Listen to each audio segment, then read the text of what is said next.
Hi everyone, welcome to Gig Harbor, Washington, where the anchor all began. We are standing here in front of a net shed, and for those of you who don't know what a net shed is, our town is an old fishing community, and back in the day, the fishermen would come off the water and bring their boats in and bring their nets into these net sheds to be repaired and get equipped and just get a little rest off the water.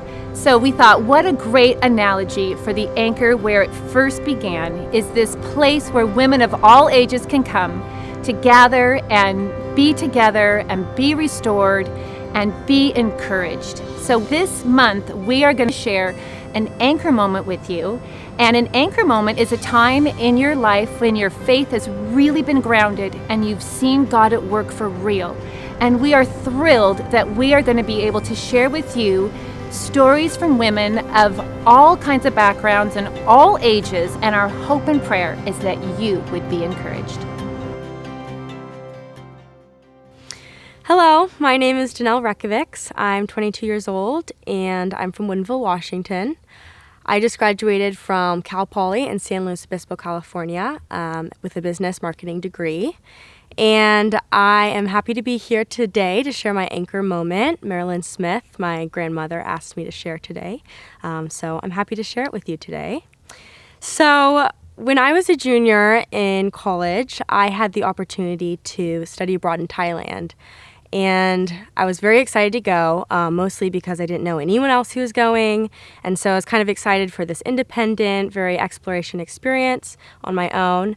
And then I was also very excited to learn about their culture and learn about their religion because they're primarily a Buddhist country. And so I grew up as a Christian in a Christian household, and in high school I was a part of Young Life and different Christian organizations. But when I got to college, I kind of lost my religion, I guess, or lost my Christianity. And so I wouldn't say I really had a relationship with God at all during this time in my life, but I was just very interested in learning about other religions, and I also didn't think it was fair for me to say that Christianity was the only way if I never really explored other religions that people believed on my own. And so I took a Buddhism class when I was in Thailand, and I visited multiple different Buddhist temples, Hindu temples, and then just also had some really great conversations with people of all different religions. And some of them included Christianity as well. And so one thing that I found really interesting was that Christians believe that you can have a personal relationship with God. I never really knew what that meant. I always believed in God, but I didn't really know what a relationship with God looked like. And so that was really the only religion that I had learned about that had that belief. And so I kind of wanted to learn a little bit more about that for myself and explore that and see if that was actually true. And so I started reading a few books when I was abroad. One of them was called Killing Jesus, which is about kind of the research and historical facts behind the Bible and Jesus as a human, and kind of the scientific facts behind it, as well as if the Bible was really true or not. And so I kind of wanted to find the evidence behind the Bible before I actually looked to the Bible to believe in the Bible. And then I also met with a Christian pastor who was from Australia, and he went to share Christianity with Thai people. And so I just kind of picked his brain about that and just wanted to learn a little bit more about his mission and passion for Christ and why he believed in the Bible at all. So throughout this time abroad, I was really going through a spiritual journey and just kind of exploring all these religions for myself.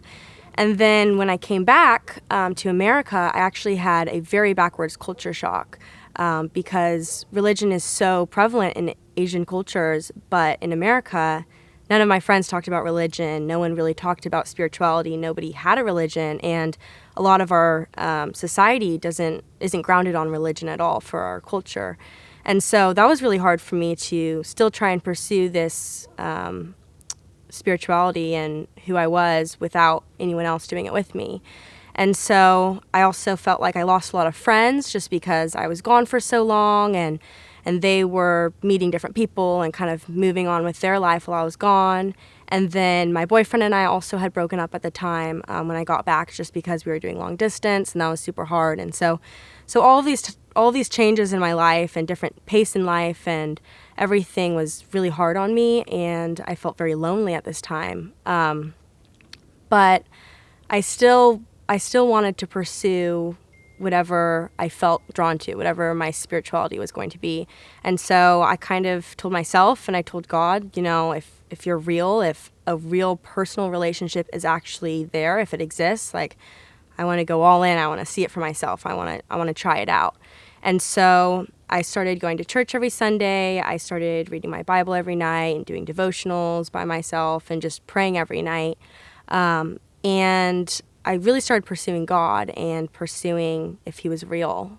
And when I look back a year from when I first started, I can see how much he was pursuing me as well. And just the people he brought into my life and the way he used me to help other people as well. I ended up getting baptized a couple months after I started going to church again, and I ended up becoming the youth worship leader for my church, something I never would have imagined doing. Never could sing in public. That was like my biggest fear ever. And so I led the youth worship team, and then I just had these incredible women Bible study come into my life, and I'm still doing Zoom Bible study with them every week, and I have a house church that I do every week as well, where we just talk about the Bible and talk about our experiences and what we need prayer for. But just throughout this whole time and throughout this whole change, I just saw so much growth in my life personally, and I really learned what it's like to have a relationship with God and what it really means to love God and love others and feel and receive that same type of love. So thank you for listening.